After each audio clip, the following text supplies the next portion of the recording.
me round, round a champion, a champion. It's just me, I still on it, 'cause you all wanna be loved, yeah, you all wanna be loved.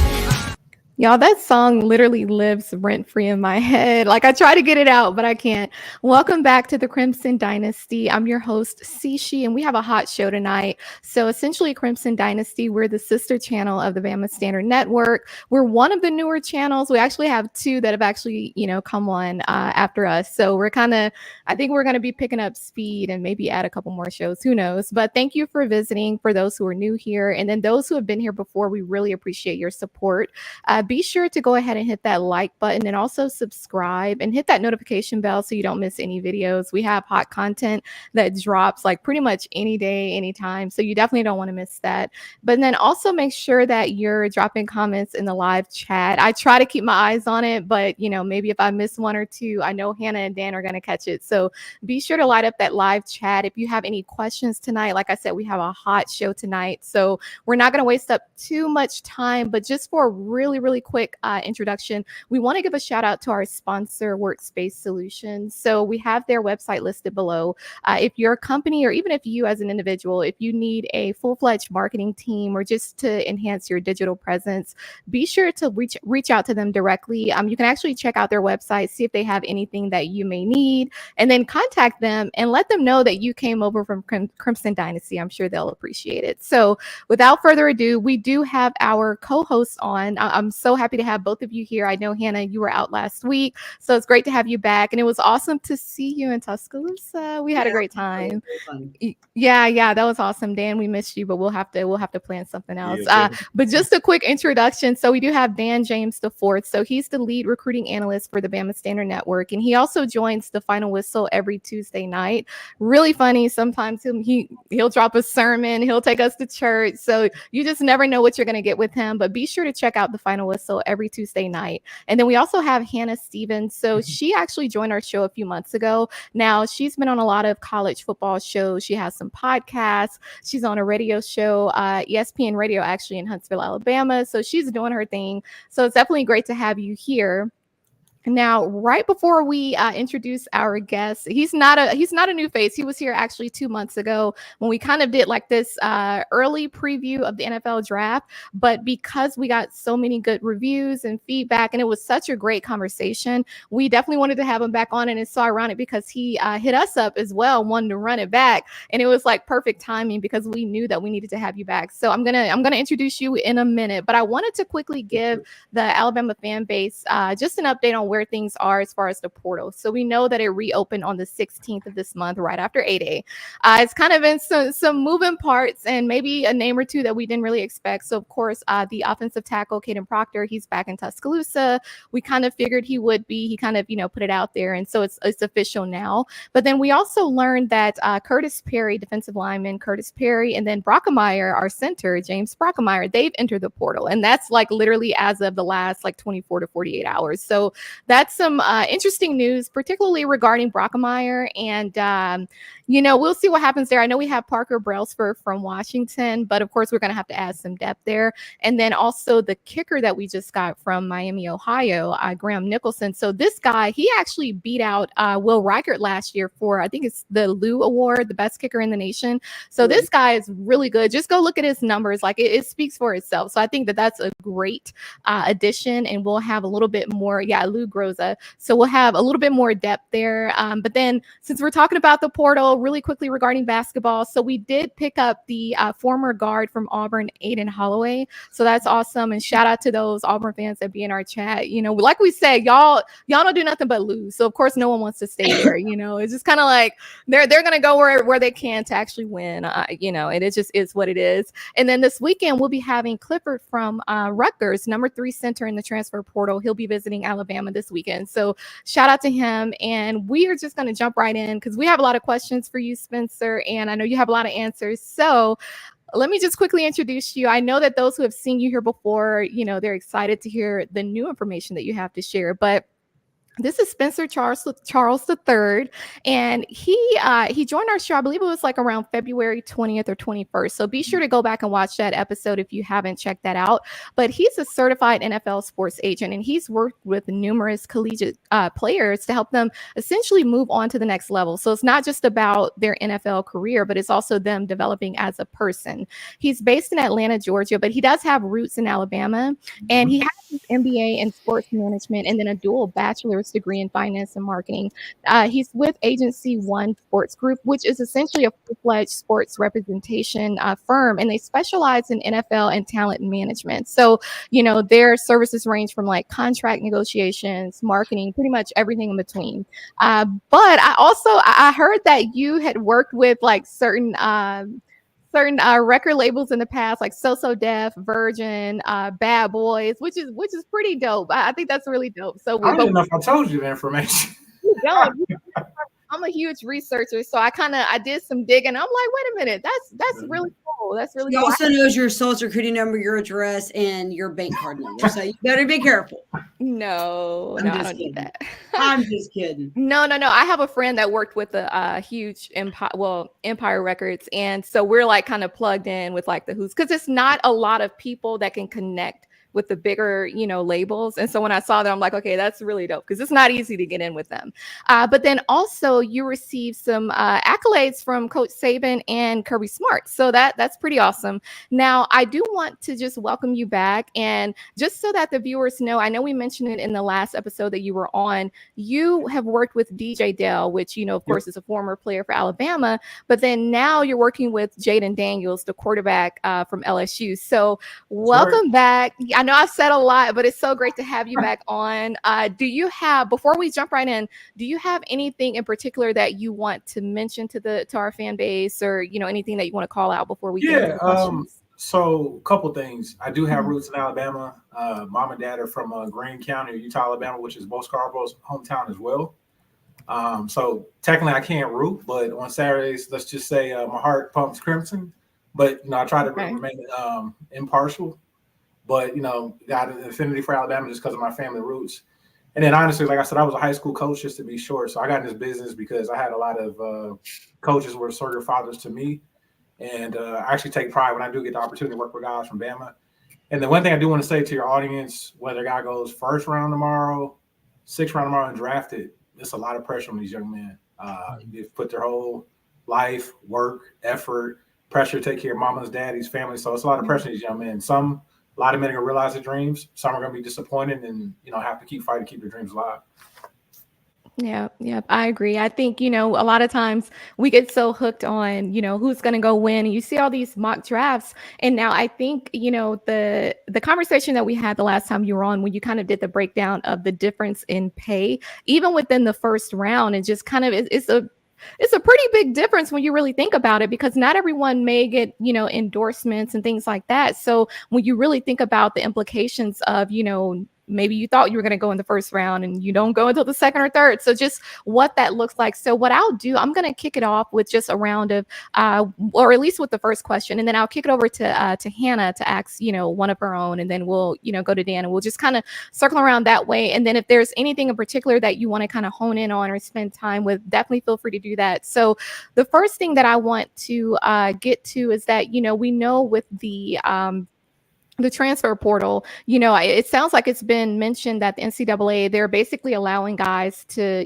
transfer basically an unlimited amount of times, which, people have mixed feelings about that. But I wanted to know from your perspective, how do you think that this may affect how the teams view the players? We look at a guy like Caden Proctor, right? He left Alabama at the news of Coach Saban retiring, announced he's going back to Iowa, then coming back to Alabama. And I know that really shook up the college football world. So do you think that, this whole transfer portal ordeal is going to affect how the teams view the players? So kind of a twofold answer. The top guys like Caden Proctor, if he does what he needs to do, he'll be, first, second round pick in 2 years. It's not going to impact him just because of the level of his talent, but some of these guys who are mid to late round guys, it definitely impact them because, teams are going to invest millions of dollars in you. They want to know how committed to you are. We may get a new coach. We may get a new GM. You might get a new offense, defense. And then when adversity hits, am I going to invest this $1 million in you? Somebody who has a track record of always, hitting the exit door when things get hard, right? So those kind of middle to back end draft guys or lower, it definitely would impact them. But your top guys, maybe not so much just because the value is so high. Okay. And that makes sense. And so it's kind of like a double-edged sword, because for some guys, they do transfer so that they can start and get, the better stats and all of that, but it can work against you, if you're not being strategic. Yeah. Hannah, I will hand it over to you. Anything from your side?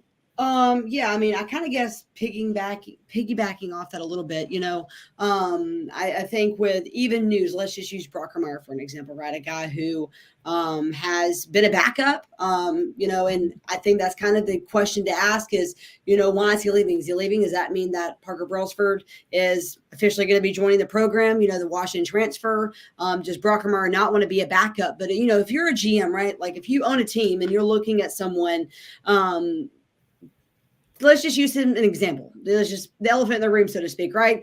Yeah. Let's say you're looking at him 2-3 years down the road and you're like, all right, he was a solid backup and then he transferred, right? Let's say he transfers to a program not in the SEC. Let's just say it's Michigan, right? We'll just use them as an example because I know there's probably going to be some of them in this comments anyway. So let's just say he transferred to Michigan. He ends up being a star recruit. A solid transfer and does really well. So a guy like him would be a great example of how the transfer portal works in their favor. Let's look at someone like Isaiah Bond, right? And how he really shaped himself. And then he, I think, followed money. And let's say he doesn't perform as well. I mean, as you look at this, and I think this is why it makes it so complicated for me as not only a fan, but as an analyst, is you're having to look at 3 or 4 different programs of how they did at Alabama, how they did in Michigan, how they did at TCU, how they did at FAU, right? Like all these different programs. Do you think GMs are not missing the days of where they played at one program for 4 years? They showed longevity. They showed persistence. I mean, Mac Jones is probably the epitome of that, right? He stayed at Alabama. He waited his time. He had a star year, led Alabama to national championship, and then went to the NFL draft. So, let's compare the two different perspectives of what life was like for a GM, an agent like yourself, pre-portal and now post-portal. Can I keep it real? Like I said, I'll keep it PG-13. I pride myself in being authentic. I think James Brockermeyer got it bad because coming out of the spring, you all are aware more than I, he was tagged kind of as the number 1 guy, right? Mm-hmm. So what really changed? I mean, Sure. Maybe he's going to have to compete, but honestly, I think he got a bag. So that's kind of my personal. I don't have any insider information. Just looking at where he was on the depth chart, he was the number 1 center going into summer camp. Maybe he didn't want to compete, but I think he got a bag. But so from an NFL perspective, it makes recruiting and scouting a lot harder because if a guy is bouncing around, and let me back up a little bit. So the way NFL teams work, each team has regional scouts. Southeast does, the SEC, ACC, all the way to California, West Coast, or whatever, right? So if you're bouncing around, now we're spending our money putting scouts on planes, travel. Also, when you move around, you kind of statistically, you start back over, scheme, you start back over. So that whole evaluation process starts over. So it makes it a lot harder. So to your point, if I have a guy that's in one place, shows he's committed. 2, it makes them a lot easier, to track, follow logistically. Just if you think about NFL scouting departments, they're kind of based on regions and travel and all that stuff. And then 3, from an evaluation standpoint, if I can see progression from year 1, year 2, year 3, because when Coach Saban was here and Coach Smart was here, they ran a 3-4 scheme. So if, I had a 2 technique, 5 technique, I used to coach, by the way, and I could watch him and say the system progress over 3 years, I have a large sample size to evaluate versus I had a guy who sat on the bench like James Brockermeyer, no pun intended, this was going to be his 3rd year. So I don't really have 2 years of film on you. Now you're going to go to big school U. I don't want to talk about any schools. Who knows if you're going, crack the starting lineup there or not. Then I got to decide if I'm going to put a scout on the plane regionally, to see you. Then, I don't have any tape, film, data on you. So it's just a big mess. But here again, I would say, the caveat that it is, if you're a stud like Caden Proctor, it's not really going to matter because his talent is going to speak for himself. But logistically, sample size, commitment, and then here's the other thing, I like to share information. So each year, you have 255, 257 guys get drafted. This year, when y'all watch the draft tomorrow this weekend, only 257 guys are going to get picked. You got about 2,500 guys who are eligible for the draft. So 10%. 10%. So only the best of the best get drafted. So if your guy is always moving around and you got 3 to 4 years to show what you do, you're really pushing yourself down in that data set. Sure. And really quickly, so if it's 10% that's going to get selected, roughly 10%, what about the additional, I guess, free agents? Would that be an additional 5%, or what do you think? So each team signs, let's do some math, about 10 guys free agency wise. We'll just say 10 for this math. So 30, talking about 320, 350 guys will get signed. But the numbers say when you're an undrafted free agent, I think you have like less than a 25% probability to actually make the team. Wow. And then because when you come in, you don't get the reps in camp. So the guys who got drafted, they get all the practice reps. You run all the scout stuff. You don't get as much time with the coach and stuff like that. So you have like a 25% chance if you don't get drafted. And here's what's really interesting. Coach, I know this is a Bama show. Coach Saban used to always say, if you're not a first or second round guy, go back to school. Here's why: because if you don't get drafted, less than 25%, you can't go back to school.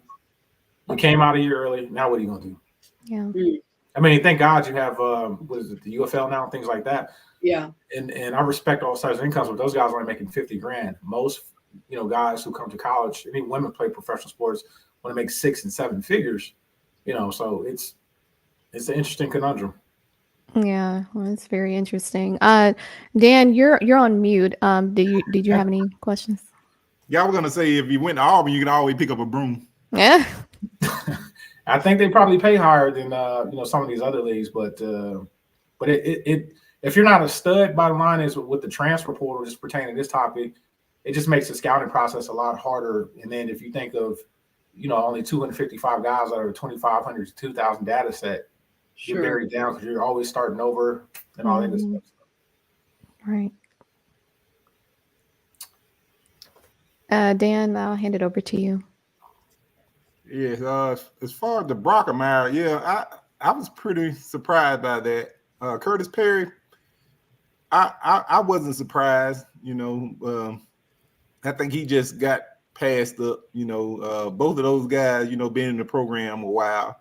They put in their time. It's just a numbers thing. So now I think we're at 84 as far as the total numbers go now. So it's just the guys that's leaving now. It's just attrition that had to happen if we're going to bring in players. You hate to lose guys, but as far as Brockemeyer, I don't know. He may have gotten the bag. He went into the portal with a do not contact tag. So that means he pretty much knows it. So that's another thing that makes me think, he did get a bag, but it's not TCU. His brother retired, so but he's from Fort Worth, so you never know. He could do that, get closer to home. So we'll just see now. But he definitely, I think he got a bag.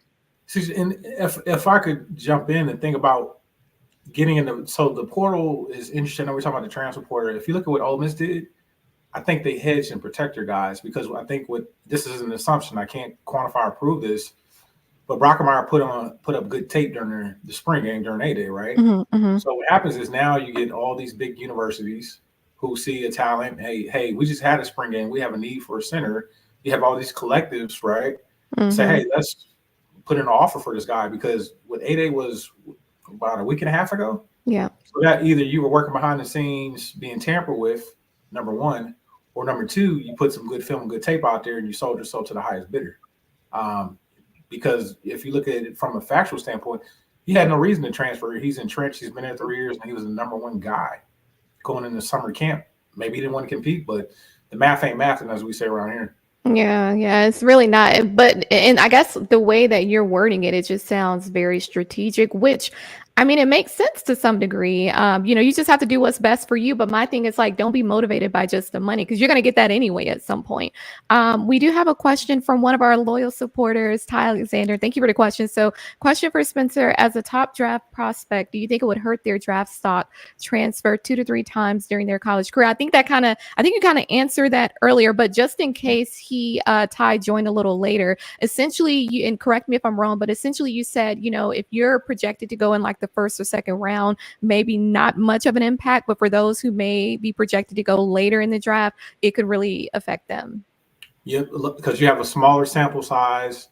There's no guarantee you're going to start. I can't really see progression of growth in the same system, offense or defense, some of those different things. Now, one other thing I did want to mention, I don't know if a lot of you all know, athletes can have representation in college. So you have, and I'm not saying this tongue in cheek, agents do deals now for guys in college. I do not do that, but you do have guys who go out and shop these kids or young men. Yeah. It is a business, I think, and so that's why I'm here. I love ball on a Saturday. I love watching the SEC and all that good stuff. But there's such a business now because when the NIL came out, the transfer portal. And the difference with them in the NFL is not collective bargaining, which means there's not rules per se. NFL has rules. Perfect example, free agency starts in March, and then they wrap it up before the draft, okay? College, you got a couple windows, but there's not as many rules now. So these guys have representation as well. Yeah. Hannah, were you going to say something? Yeah. Yeah. Is he still there? Let's see. Yeah, I'm still here. Okay, yeah, your video went off. So really quickly, and shout out to Ty. Thank you for the super chat. Roll Tide, love that. We appreciate the support. Everyone that's in the chat, feel free to give more super chats though. I mean, just show a little love. But we appreciate it, Ty. You're always loyal and you always come through. I did see Linda firing off at that Auburn guy, the delusional one. So y'all go in on him. It's coming. So if you've been watching me count, it's because I have been, because I'm sick of the nonsense. But I do have another question. I'll tell you this.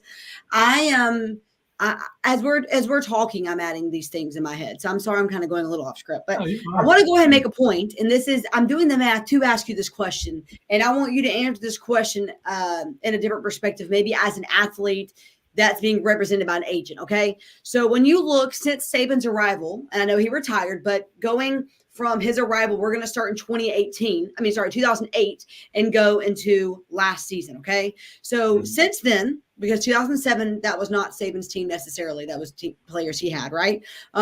So since 2008, Auburn has had 58 total draft picks and 6 first-round picks. Okay. I want to go ahead and say, since Saban's arrival in Tuscaloosa, Alabama's had 123 draft picks, including 44 first-round picks. So I want to say this question going off those stats. So Chris Williams, you can shut up. Okay. So, I mean, let's just be real. Like, there's no point in going to Auburn unless you want to be a porta potty cleaner. Okay. So the other thing I want to say is, let's say you're an athlete. And my point is this. I want to take this from an athlete's perspective. It used to be that Alabama was the school to go to simply to be the NFL pipeline, right? Stats don't lie. When you look at the fact that 44 first-round picks have happened since Saban's arrival, now it's about money. So what do you think athletes are thinking now when they're a junior, senior in high school, or maybe while they're in college? Are they still thinking about money and their career in the future? Or are they more distracted with the NIL money on what programs can, pay them now? Because I know the argument is, well, they may get hurt. Well, I may get run over by a car, walk into my car in the parking lot, but that doesn't mean I don't do X, Y, and Z. I don't continue on the path I'm going on, So my point is, when you look at stats, you look at the fact that this is what Alabama's derived on, is they're the pipeline of the NFL. Is that still going to be a thing for Alabama the years to come with NIL, or are players no longer caring about that and they're more concerned about getting money now? And I'm gonna take the latter here. My platform is to educate. So there's something called Lloyd's of London. You can Google it. Athletes can get insurance policies in college, like Bryce Young, Jalen Monroe. I'm sure he has a big time policy. And now I even heard Coach Saban mention it, just to hit close to home. The collective puts up money. I actually heard Coach Saban say in the post-retirement speech that they have like a collective that they put up as insurance money. But they should. Yeah, they do. That's the right thing to They do. do. These guys can get insurance like your big guys, right? But Yeah. I deal with it now. And I'm gonna be honest, NIL is a headache because Mhm. if a guy is good, they want, and I'm gonna be real as I can. They want drip now. They want the Scat Pack. They want the Hellcat. They want endorsements. They want social media endorsements and all that stuff. So you have to deal with that now. So it's not, before it was about who's gonna get me to the league fastest. I don't know if you all have seen Boys in the Hood. My man's Ricky. Mhm. Got a scholarship to USC. He wanted to get NFL, take care of his family. That's how it was up until maybe 4 or 5 years ago. But now it's like I'm getting a bag now. And then when it's time to go to college. So by the way, high school athletes in most states can have Asian representation in high school. So a lot of these guys already have a marketing rep. They have an Asian rep, right? Yeah, yeah. So I'm already in my mind. What's the receiver coming in? Ryan Williams. He's already got representation. So just imagine. But Spencer, great guy. But if you're somebody like Ryan, like okay, if I was he's a big brand. He should, exactly. I mean, to me, I feel uncomfortable with them not having. I mean, I wouldn't have a guy like Ryan coming in without any type of representation, because I think the parents, a lot of times they don't really have that. I guess like that. Even from a financial perspective, sometimes they don't have that knowledge of how to kind of guide them. They need almost like a mentor type figure, but it needs to be to a different level where it is more of like an agent that can kind of, guide them. But it sounds like what you're saying is that you're kind of seeing what used to be, I guess, that driving factor, the guys looking forward to the NFL, and now they're having access to certain things much earlier. Oh, yeah. Yeah. But do you feel like that's kind of lessening their drive as far as looking towards NFL? Guys stay longer. The best use case is, and I'm coming back to your question specifically. Yeah, you're fine. You're fine. Malachi Moore. I mean, here again, and I respect all these guys. So these are observations, not my opinions. Sure. Everybody's seen the drip that Malachi Moore wears. Yeah. Get off the bus during the walk into the stadium. Guys is dripped out. Jalen Milrow dripped out. So these guys, are doing great with endorsements off the field stuff. So yes, it's lessening the rush to get to the league. However, how is it going to impact Alabama and all these other big school U's is now guys who have representation, they negotiate where they're going based on their collectives, their NILs. I mean, look at Caleb Downs.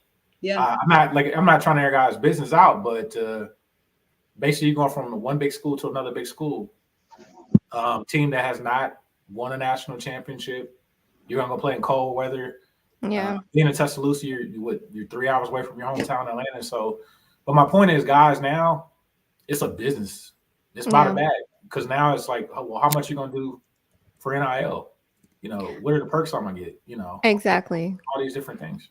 Exactly. But speaking of the financial side of it, because that's something that tends to be at the forefront of my mind and it's more so because I like numbers. But I think about like, I understand that for a lot of the players they have financial advisors, right? But even in that regard, so then it's kind of like a two-part question that I have for you. So from like as an agent, are you essentially directing, say for instance, like maybe DJ Dale in the past, or Jaden Daniels, or anyone that your sports group represents? Are you directing them as far as like, okay, hey, you need to get a financial advisor, maybe estate planning, CPA? Do you advise them not necessarily on who to go with, but the fact that they need that? Or is it based on what that monetary, what that dollar amount is? Because someone who may be getting a $30 million contract, yeah, they may want to look into estate planning, but then someone that may be getting like a $1 million, they may not be ready for that yet. So as far as what you do in your role in terms of contract negotiations, are you directing them in that regard? Yes. Well, here's a couple as an agent. If you don't, you exposing yourself for another agent to come in and say, I got a financial advisor, I got a whole team, I got a marketing rep, and all that stuff. So there is kind of a hedging, protecting, your clients and your business. That's number one.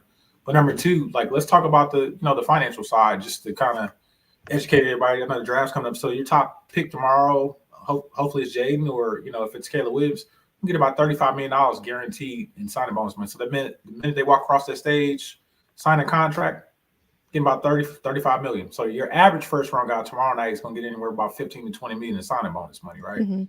Somebody who goes at the end of the draft 7th round, sure, you're talking maybe 300,000, right? all of that money, whether it's 35 million or 300 grand, it's taxed at like 40%, right? So you still have more money as a 22, 23-year-old young man than you ever had in your life. You got to take care of your mama, your girlfriend, you want some drip. And then, them guys have to live off of that money throughout the season.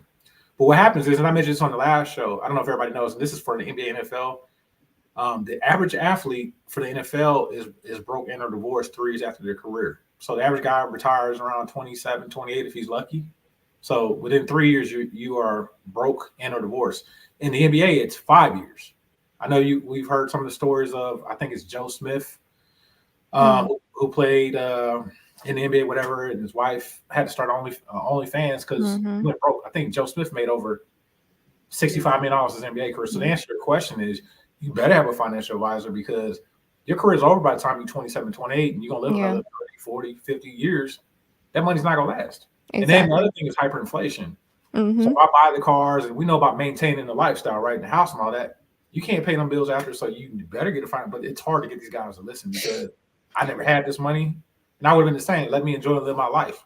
Yeah. And I get that. And you can. And I think that's the part, especially in the United States, what I notice is that it's a lot that we're not taught here, that you have to kind of either you learn it from, family, generational wealth, or you learn it just from self-knowledge. Right. And so when it comes to that, even like knowing what type of financial advisor, like a fee-based versus percentage commission project, like it's like you literally have to, because the amount of money that you're going to end up spending on it, it really determines on what type of advisor you get. But then on top of that, so you mentioned inflation. So then one thing that I was thinking about, I'm like, I wonder if they consider this. So from a contract perspective, the value of the dollar, let's say it loses about 3% each year on average. And say, for instance, let's say you have a guy, he gets like a 5-year guaranteed, maybe $20 million contract. I wonder if they're like, when these contracts are going forth and it's being negotiated, is that being factored in, the fact that the value of the dollar is decreasing 3% every year? So it's a 5-year contract. That's 15% decrease. Like that would really bother me if I were them, like, because your dollar is losing buying power year after year after year, but then they're giving you this fixed dollar or fixed contract. So you're saying that's not factored in there? Nope. That's the NFL. I mean, that's any sports. That's your business. That's your problem. That's your money. That's even, us regular Joes who work regular jobs. You may get a 3 to 5% raise every year, right? But they're not thinking about inflation. I'll give you a good example. Patrick Mahomes signed a 10-year, $500 million deal. Guess what's going to happen after he wins another Super Bowl? Because of inflation, his value, he's going to ask for another deal. Yeah. Nope. This is kind of like, it's your problem. Good luck. Wow. That sucks. I honestly, I feel like, I don't know. Sometimes it's like you don't know what you don't know. But I feel like the ones of us who do know that, to me, that would be something where we're going back and forth and we're negotiating this thing, especially if your dollar amount is not as high as a Jalen Hurts or Patrick Mahomes. Then you need to get that money so that you can invest it the right way. And then you'll have that generational wealth, years to come. So that's definitely something that needs to be looked into. I don't know, who has to look into that, but we're going to toss it over. Dan, I'm going to actually toss it over to you. Did you have any additional questions for Spencer? Yeah, well, it's kind of OT. What other sports do you represent, if any? So I'm only doing football. I wanted to actually be great at something without doing something else, kind of talking about flopping. But I'm actually, because I started off before we started live. I have a 5'8", 10-year-old daughter. Yeah. Not saying she's going to be elite at basketball, but I'm actually going to get my certification with the WNBA this year. I'm a girl dad. I'm a full-time single dad. So WNBA is definitely next for me. Not mad at you. That's it. The WNBA, the money is a little different, right? It's coming though. So it's coming. It is coming because look at Caitlin Clark. She had $20 million Nike endorsement deal. All right, it's endorsement, student endorsement. But her base contract through the WNBA, what was like 50,000, 75,000. But it's you have to kind of compress it though. She's making 75,000 a month for 4 months. Then she goes overseas and makes a couple $100,000. And then she gets, $20 million from Nike, which is over multiple. It's about $2 million a year, I think, with her deal from Nike. She doesn't get it all at one time. And then I don't know if y'all know, when they get these endorsement deals, they get like a credit that they can draw down every month. Yep. So they get all the free Nike swag. And here's what's going to happen with the WNBA is as they start to kind of increase interest, they'll go back to these big networks and renegotiate those TV contracts. That's what makes the money to where they could pay, the bigger contracts. I mean, it's going to still be a slow burn, but we've seen it kind of take off. The numbers have been ever higher before. So, I mean, women's professional basketball and interest is going to keep growing. Sure. Yeah. Hannah, anything from your side? Before I deal with the dumb nut named Chris. All right, before I deal with him, okay, I've got to ask you something else because we've been talking a lot about money, and I think it's important that we realize that when I was in high school, I was thinking about graduation. I was thinking about going to college, and I mean, the show Friday Night Lights, that series, probably one of the best things of all time, right? And I feel like that was kind of like what everyone thinks about football in the South, right? Especially in the deep state of Texas, right? Where everyone's like, the whole city shut down. But let's just take Juju Lewis, for an example, okay? His NIL evaluation right now, homeboy's not even left high school, is over $1 million, right? So when you think of that as a, 17-year-old kid who is still living with mom and dad, how insane is it that we've gotten to this place? Because I'm going to say this. I am not against the NIL. I am not against a transfer portal. And I have said this, and I'll say it's the day I die. I am against how the NCAA has not had proper boundaries and standards and rules. Because what's happening is we have basically a money laundering system, right? Where we're paying players and we're buying them. And then now, they're making millions of dollars in college and then they're making choices based on that, right? And then I mean, we used to get upset years ago. Like, do we not remember, what was it, 5 or 6 years ago, there was a player who had to fight the NCAA to transfer home to play at a local program because his mom was dying of cancer. Yeah. And they were like, no, sorry, you can't transfer. And we're like, wait, what?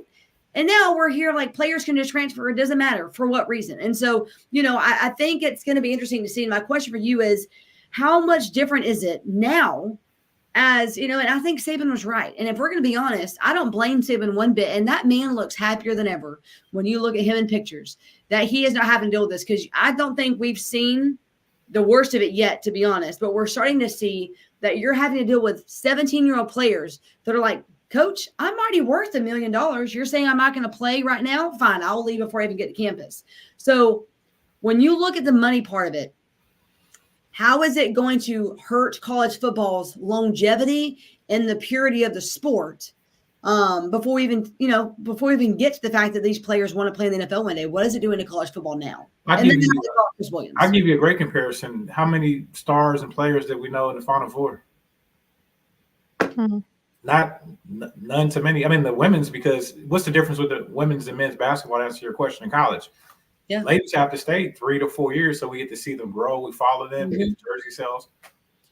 It's free agency in sports now. The transfer portal guys don't stay longer. And then with the money here again, Bama, fair, unfair, LSU, whatever your team is, Auburn, you're not going to get, the big share of all the top 5 and 4 stars. Because now, fair and fair, until they get some rules in place, guys are going to go to the highest bidder. I deal with it now because a lot of guys say, if you want to talk to me, I need you to do this or that. Sure. That's just the nature of where college sport. I hate it, to be honest, because it's not about going to Alabama because they're going to develop me. They have a championship pedigree, history of winning. They have the best.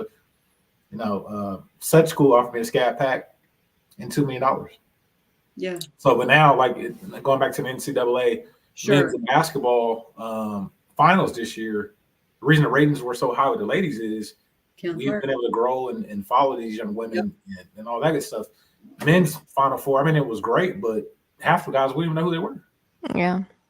No, you're right. I mean, I'll say this. I said this last week. The transfer portal has blessed the Crimson Tide's basketball team because Nate Oates has used that to show guys. Then I think that's really helped our recruiting. We're getting guys younger and younger. But, I mean, it's really the only thing different between basketball and football right now is that you have to wait till you're a junior to declare for NFL. I mean, at this point, we're going to have a G League football team, and players are just going to leave, go straight from there to NFL because they're getting paid. But I've got to call it this guy, and then I'll shut up. I promise, because this son of a gun, literally, and I'll say this: he is so loyal. And I'm sure he was one of the 15 that went to their Auburn A-Day game, and he was probably as loud and proud as possible. But, Chris, let me just tell you, I don't even know what the accurate number now because I don't care that much about it. But in 2022, y'all had double the amount of NIL money than almost every single program in the country, and yet y'all still suck. So what that says to me is y'all have money to pay players, but players don't want to come there. I mean, look at Ryan Williams. Y'all probably had, and I'll just go off this, Charmin Ultra. Charmin Ultra probably could have paid Ryan Williams $50 million to come play there and roll them trees. But you know what? Ryan said they're never going to win a game at Auburn, so we're never going to use the toilet paper and actually roll trees. And instead, I'm going to be wiping my rear end on the toilet seat in those nice porta potties in Auburn instead. So, just get out of here. I just don't understand the obsession with us. We have no obsession with you. I can promise you this. The only time you will ever see me talking anything about Auburn or like on a podcast is if they've invited me to be a special guest where I can talk about how much they suck. Other than that, I'm never going to spend my time wasting on y'all. So. Yeah, I mean, because they're just raggedy. I mean, I do appreciate that he's I love here. that word, raggedy. When you say it, I just raggedy. I love it. Oh my gosh, they are raggedy. I mean, but that's all they know. Like our standard at Alabama is to win. Like what time it is when you come visit the University of Alabama. Yeah. Like Tuscaloosa may not be the biggest of cities. We may not have a whole lot to do per se, but we win. And like Auburn is so raggedy, and it's really disheartening that like they're in this land of delusion. Like honestly, Chris, we have an NFL sports agent here. That ain't got no relevance to nothing to do with Auburn because y'all lucky to have maybe one guy. Like y'all don't do anything, and then y'all have the nerve. Like every time I see someone, I'm in Georgia. Every time I see someone with this little raggedy Auburn hoodie or sweatshirt, I'm like, what's there to be proud of? Like I would be so embarrassed. Like it's y'all lose, and then you're the ones out here talking all the time. Like y'all, I don't know why y'all love that word raggedy, but that's literally the only thing. But I'll ask you this in the comments too. I mean, but honestly, I can't think of any other synonym to raggedy would be ghetto. I mean, it could be used interchangeably, but it's disgusting. It's really disgusting. Like they really are the laughing stock of college football. No one has anything. Even Charles Barkley, like this guy, he sits up there with the Ninja Turtle. What's the dude? Booger, whatever his name is. They sit there and they talk about football every single weekend. I got the slogan. What? They low down. They raggedy, they some losers. They are raggedy. They're disgusting. Like their colors, the city, the stadium. Didn't you all just sign their point guard? Huh? Didn't you all just sign their point guard? Oh yeah, he got a taste of victory. He was like, yes. They winning up there. Bruce Pearl. He come with the winners. Like that's what I'm saying. Hell one froze over. Yeah. It's really disheartening. But honestly, Spencer, like we usually don't show his comments until maybe the end. Like it's not really worth putting on the screen, especially with you being here, because you talking about the NFL has nothing to do with Auburn. Like they would be lucky to have one guy. Well, what do you call bring the best out of y'all? What do you call an Auburn player with a national championship ring? Raggedy. A thief. We can move on now. That's literally all I could think about. Like they're disgusting. They're like the epitome of losing. Like they literally, you have a curriculum that y'all follow, that the students follow to lose. And then they have the audacity to get out there on a Saturday to support a losing team. Like what? That doesn't make any, like my thing is like, I have better things to do than to sit up there and watch my so-called team lose. Like have some pride about yourself. They're literally telling recruits now that football is not the most important thing. They're telling that to football recruits now. They have to because their games are free. I mean, it don't get any worse than that. Their games are free. Like that's so sad. Like you have to pay the students to come there. Concession stand free, players up there in the concession stand. They ain't got to go in the locker room at halftime. What they got to talk about? They're not regrouping. They get free toilet paper and they auction off a car at the end of the day. They just give it away. Whatever students left by the fourth quarter, they just give them a new car. Yeah, it's just sad. It's really disgusting. But sorry about that, Spencer. We just had to kind of, Welcome to non-biased. Like I said, I have to be neutral. Just kind of, y'all that have a Crimson Dynasty after dark might be a different conversation. But no, well, you know what? You can be neutral, but I'm gonna keep calling them raggedy. And like I told him, I said, if by chance y'all ever were to beat us again, you would still be raggedy because that's your standard. Like that's who you are. We have to know our identity, and y'all need to know y'all. So y'all are raggedy. You're a ghetto. Like it's just disgusting. Your colors look horrible. Your stadium, Jordan hair, whatever that's supposed to be. Like the city is horrible. Your curriculum, the major, like. why y'all like? Why do you exist? Like, I would literally question my existence as a university if all we did was lose and fail. Well, I'll say this: my best friend, I will give Auburn props. My best friend's trying to figure out why she can't grow stuff well in her garden. So we just mailed off the soil sample to Auburn so they can literally figure out why she can't grow stuff in her garden. That's what they're good for. They're good. Right back. What I'm telling you what they're gonna do. They're gonna put some cow manure in it and send it back to you. Seriously, they are. They're gonna be like, we don't know your guess better than ours. We don't know nothing.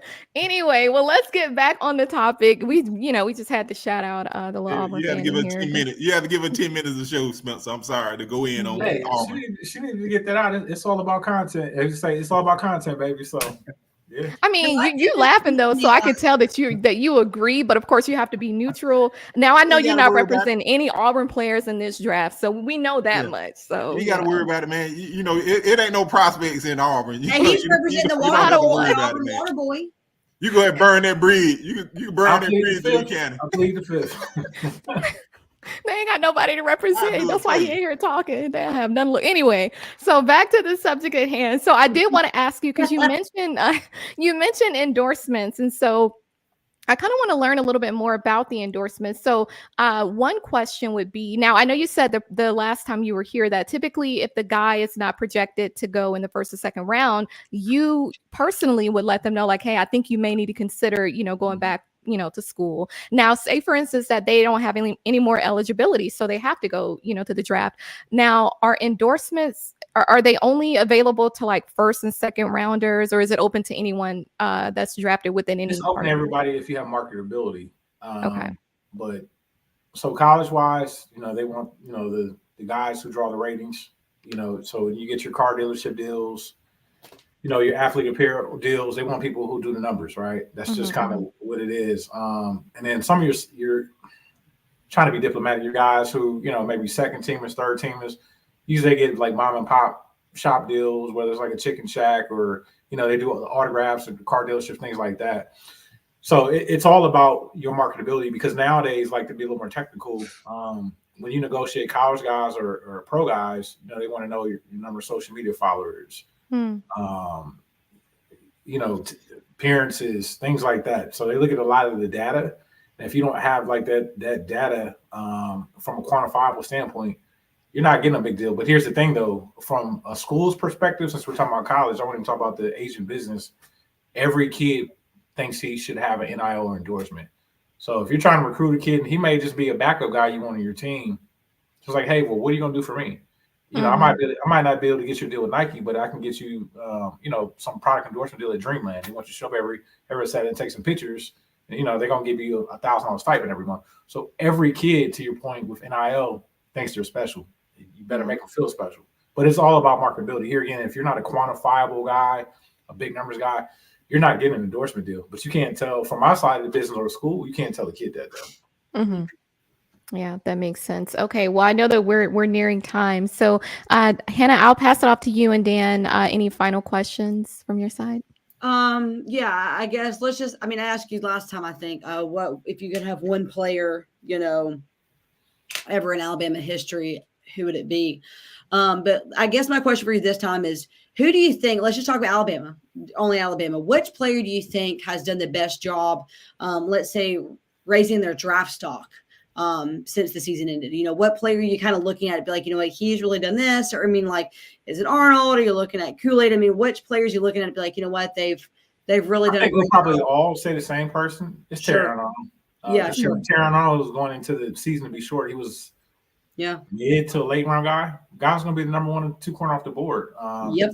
I'm dealing with facts, and this is what the NFL does. We talk about facts. Yep. When you watch the Texas tape, he wasn't on it, but he got beat a lot of times. Yep. And everybody, I'm a fan of you all's show, by the way. So I watched this show, and you were talking about the secondary, right? So that guy, his relationship with Miss Terry has definitely helped. His relationship with Coach Saban, advocating for him, has helped. He's developed. You talk about a guy staying in Assistant Ballot University, has helped. He's played well. You see the guy speak. He's a leader. He's very personal. You want him to be the face of your franchise. So that guy has skyrocketed the stock. Awesome guy. Yeah. Awesome. I'm happy for the young man. Yep. Same here. Dan, anything else from your side? Yeah. What player do you see coming first off the board for Alabama? That's the easy. Dallas That's a layup. Dallas Turner, because it's so the draft business is once you get past the quarterback, is need. There's not a lot of like outside linebackers that's 6'5" that run 4.5 with a 40-inch vertical. Guy is a stud. And going back to Hannah's point, he stayed in the system for 3 years. You got to see the development. You got to see the growth. You got to see the character progression. He's never really had any off the field issues. Yep. And because there's not a lot of like outside linebackers who can play multiple positions, he will be the first Alabama player off the board. I agree. Yeah. That's mine. And another thing I do want to note when you watch these guys tomorrow, Terrion Arnold and Dallas Turner, just to give Bama fans some insight, you're probably gonna get somewhere about $20 to $30 million guaranteed in signing bonus money. Soon as their agents can get them deals done. So these guys will be wealthy young men. Good. Well, I hope and pray that, of course I'm biased, so I just hope and pray that they have the right people around them to safeguard, the wealth, because it means nothing if you can't, safeguard it. Now, we're going to finish up the show, but I will let you go, Spencer. It's been a pleasure to have you on. You always drop knowledge, and I always feel like an hour is just not enough time, because you don't just, you're very thorough, you know what I mean? And I think I can tell that you care, about the audience really understanding the process, because most people just don't, and so I really appreciate it, and I appreciate you being willing to come back on. Do you have any other shows, podcasts, or social media that you want to promote? I'm actually working on my own like educational platform, because I get a lot of students or people want to get into the business, and then I'm also coming out with an NIL program, to your point, for parents. Yeah, we actually triggered my thought pattern where you're just like, well, it's not a lot of information, but I don't have anything right now, just kind of public, but I will be releasing some stuff. I'm out here shortly, digital education. But if you want to follow me on Instagram, it's Agent SC3. That's S is in Sam, C is in Charles, number 3, Agent SC3. And I'm always, I'm always happy to come back if you all need me. You guys do a great job. And don't let them haters, get in your skin. Make them your motivators. Hey, you know how many first-round picks Auburn's going to have tomorrow? You know how many second-round picks? You know how many third-round picks? Maybe. Yeah. That's why I said, Spencer, these Auburn fans, they're not even relevant to this conversation. They just want to listen in to kind of learn about the winners, how we do things. I do see a comment from JB, and JB, he has a new show that airs on Saturday, but we'll get into that later. But we appreciate you, Spencer. Great interview. So, you have a lot of love from our network. So thank you so much for joining, Spencer. And we'll be in contact. We'll, plan another day for you to come on, and we'll have us talk about, I'm sure. Exactly. But thank you, and God bless you. Yeah. Have a good night. Bye. Awesome. Now, and just for those who are still on in the live chat, I see y'all are firing it up. I'm trying not to look too much, because I'm looking, my eyes starting to go like.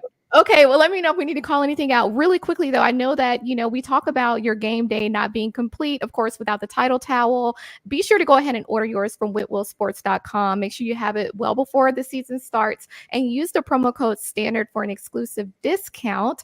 And then one other thing, I know that we kind of hit on it a little bit when we were talking about our NFL draft projections and where we think certain guys are going to go. Let's quickly touch on that. Now, I kind of want to hone in a little bit more on the first round, as far as, Alabama players going in the NFL draft and over the next few days. So I'm going to kick it off with you, Dan. Who do you see going in the first round?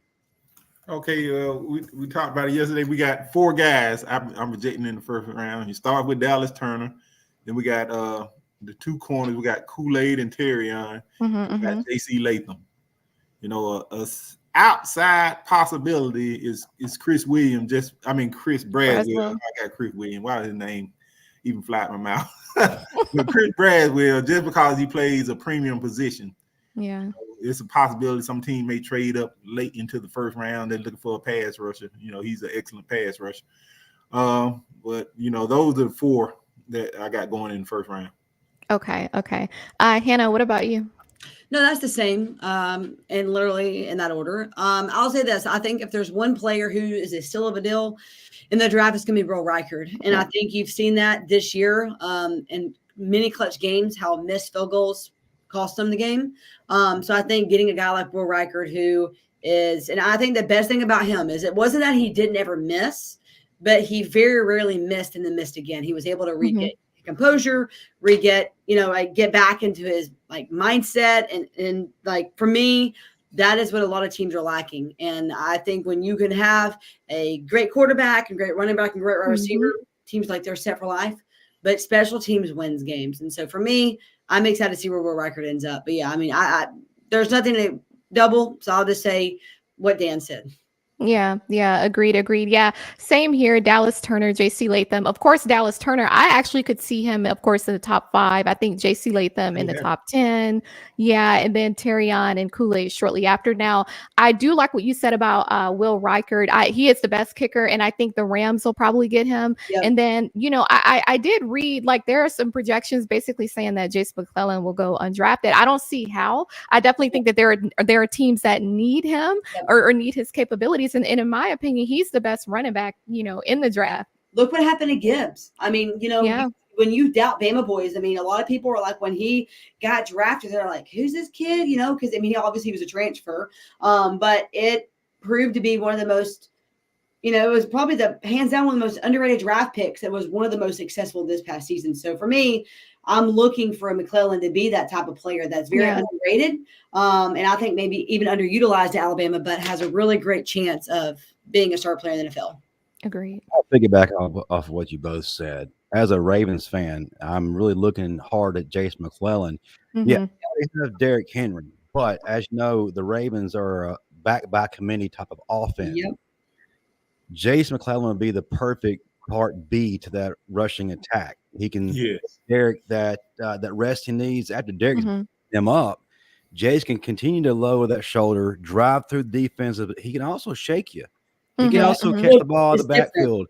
He can line up a receiver and do a myriad of things. He would be a perfect fit for the Baltimore Ravens, and so would Jermaine Burton. Yep. Yes, they do have their star receivers right now, but having Jermaine Burton, he kind of feels that like Steve Smith, that type of role for the Ravens. They need that type of nasty who's going to get in your face and energize the team as a whole. I know Zay Flowers is the guy for them, but having Jermaine Burton there would be that missing piece that receiving core would greatly need. Yeah. I hope he doesn't end up at the Chargers, but I have a feeling just based on like the needs that some of the teams have that, Burton could end up out there. But either way, my thing with Burton, he better be, honestly, I would personally pick him in the first round, but I know that I'm biased when it comes to that. So he'll probably go second or third. Now, it's probably his personality. It's probably a little bit of his. But he got better though. No, I know. He has the personality you want in the NFL. Oh, I know. But I'm saying, I from what I've heard, a lot of people are a little like, like, what kind of player are you getting? Are you getting because there's a balance, and I think in any player there's a balance. You let's just be honest. You don't want Antonio Brown 2.0, right? You want a player who is all there all the time. You don't want a player who is more concerned with their social media presence and what's being said about them, and then calling out fans on the sideline, right? You want a player who is all in and can save the nonsense for the field. So Agreed. Yeah. But I think McClellan is probably going to be Alabama's most underrated and probably highest potential player off the draft this year. I'm very excited for him. Yeah. It'll definitely be interesting to see where he's taken, but he's definitely not going to go undrafted. If he does, that's a mistake on behalf of all the teams, to be honest. Now, I know that we're getting close to time. I did want to let everyone know that we will not be having Teague's Take tonight. They will not be airing tonight. However, our newest show, Saturday Nights Talking Bama, it's the first episode aired last weekend. So we have the second episode this weekend with JB Baines. I know y'all saw him in the comments. JT and Chris Beam. So it'll be this Saturday night at 8:15 Central Standard Time, 9:15 Eastern Standard Time. It was a really great show. I did tune in for a little bit this past weekend, so be sure to check them out. And then one thing that I wanted to mention as well is today was a little different. We did change the time just to make sure that everyone was available, but we will be back on same time, 7 p.m. Eastern next week. So definitely make sure that you're here at that time. And let's drop our socials, any other shows that we want to promote. Dan, I'll start with you. Any other shows? I know we mentioned the Final Whistle, but, if you want to kind of throw it out there again, and then any social media that you may have. Yes, of course, the Final Whistle every Tuesday night. You catch me here Wednesday nights, Crimson Dynasty. Catch me on Twitter or X, whatever they call it now, at Final Whistle Dan. And be sure y'all to hit that like and subscribe button. All right. Straight into the point this time. Normally you kind of, you'll kind of let us know. Short for worse not. He's just been like, and that's it. I'm like, awkward silence. Cricket. I know. I got a lot of background noise. Okay. Yeah, I figured it was something because I'm like, normally there's no crooked neck. It's not like we're watching. I know. He's either looking off like at a 90-degree angle or like going off. Dan, did you lock Chris up in the storage room when he's trying to get out? I mean, I completely understand that. He needs to be brought down a couple of pegs. So, we'll look the other direction if that's the case. Yeah, probably. He's cooking something in the crock pot for me. That crock pot, damn. In the words of Stephen M. Smith. Hannah, any other shows that you want to promote or any social media? Yeah, so a couple of things. You can follow me on X, Twitter, at DUA Sign Girl. You can find me on Facebook as well. And then, there was a press release released earlier this week. I'm going to be starting another show with Right Side Radio, another radio show. And I'm very excited for that. So more details to come of that. But yeah, I mean, a lot of stuff going on, rechanging my podcast.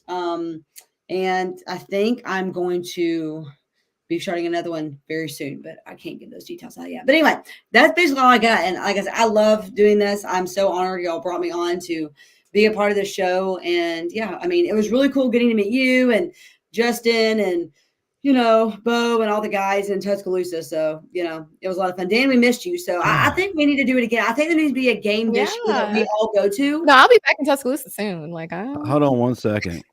Hannah, you left out probably one of the most entertaining parts of your time at Alabama on Friday night when you lined up against Landon Dickerson in the Bryant Museum. We need to show that video next week. Yes, folks, your favorite. Yeah, I recorded that lovely video. And Auburn. thought that I was going to line up, but I'm like, sir, I have on this dress. Absolutely not. Like, only lining up we doing is that. I've never felt secure in my life. And as they're squaring up against each other, Marvin Constance to the side trying to critique her form and telling her how exactly she needs to get down and how she needs to fire off the ball. It was a thing of pure entertainment. And Thank even you, with my lack of experience, my form was still better than any of the Auburn players. So there you go. I mean, yeah, you're about right. You're about right. Still at it. Oh, really? Yeah. I mean, that's what happens when you're. He doesn't have any friends. It's okay. All of his cows are eating, and he just has no one else to talk to. Well, they have nothing to talk about. Like even if he wasn't on, like watching our show right now, no matter what he would be doing, there's nothing for Auburn to talk about. But Alabama. I will say that if there's one sport that needs to get their junk together, wearing crimson and white, it's the softball team. The softball, yeah. And I am highly disappointed, highly irritated, and that's the worst we've ever played in the SEC. And get a hidden coach. It's just that simple. I know. I don't care if I think if every Alabama player gave $10 in NIL money, we could afford ourselves a good hitting coach. Mm-hmm. And if it don't happen, I'm going to go knock on Murphy's door and say, here's money, go get one, because we can't make another season this way. I think we're going to see some changes, to be honest. JB and JB was there too. Landon looked like a giant. He really did. He was huge. And I'm like, Hannah, don't move forward. Just step side to side. Like, don't take any steps forward because this guy is gonna lay you out. Is that a threat, Chris? What is that comment supposed to mean? You're welcome, Hannah, but just remember one phone call and you're out of here. What is that supposed to mean? Yeah, Chris, don't play. Don't play. You don't know who my daddy is. Let me just tell you this right now, Chris. Look, my daddy is the real. Don't tell him. Don't tell him, Hannah. See, I'm about the surprise factor. You never show your hand. Don't tell him. Just let him find out. Let him find out. Tell him tune in Friday. He'll find out. Yeah. You get that knock at the door, or they may come at like 4 or 5 in the morning. You just never know. Don't say anything. All right, let's see. Anything else? Chris, you're real bold tonight. So you can be real bold behind the internet, but you're not hidden. Like we can easily find you if you need to be. So I'm just saying. Now, and then one thing too, we talked about last week how it's really Alabama and Georgia that's relevant, right? Like that has a seat at the table. But we're talking about the adults table now. As far as Auburn, like they need to be at the kiddie table. Take your Lunchable, Chris, and your Capri Sun and go over there to that kiddie table where you belong, because this is like an adult conversation. So yeah, y'all need to I'm glad y'all be going in on him though. I mean, y'all hold it down, y'all hold the fort down, because I try not to, pay too much attention to it. I think Hannah, you caught some stuff that I didn't earlier. So Yeah. All right. Well, you can find me on Instagram at beauty_of_intelligence. And yeah, we will see you all next week. Thanks for joining. We will have another hot show next week. We'll probably have some, topics that I'm sure y'all are going to be looking forward to. I think if we're going to, as far as recruits and all that good stuff, it's been different guys that's been visiting. We have the Arizona State cornerback that's visiting this weekend. So I think it's going to be interesting. I think Ed Woods is his name. So it'll be interesting to see what happens there. But we know that we need another corner. I think what's his name? Jackson out of USC, Damani Jackson. He's gonna be good, but I do think that we need some depth, at that corner position. So let's see what happens. All right. Well, we will go ahead and see you all off. I think Chris is still running his mouth, but he know what time it is. So we enjoy the engagement, we enjoy the views. So please keep coming. We know that you were at our A-Day rocking your little raggedy Auburn stuff, your little faded out orange and blue, that dusty stuff that we use to wash our cars now with. Make it up here. He didn't have his buggy was broken. Right. Just raggedy, all around raggedy. What a horrible way to live. I mean, it's just disgusting. It's nothing to be proud about. Like, I would be so ashamed. Raggedy hands. I know, just raggedy, just all around raggedy, ghetto, sloppy, just disgusting. Absolutely disgusting. Anywho, well, y'all have a blessed evening and roll tide, roll. Be sure to like, comment, and subscribe, and we will see you all next week. Roll tide. Roll tide.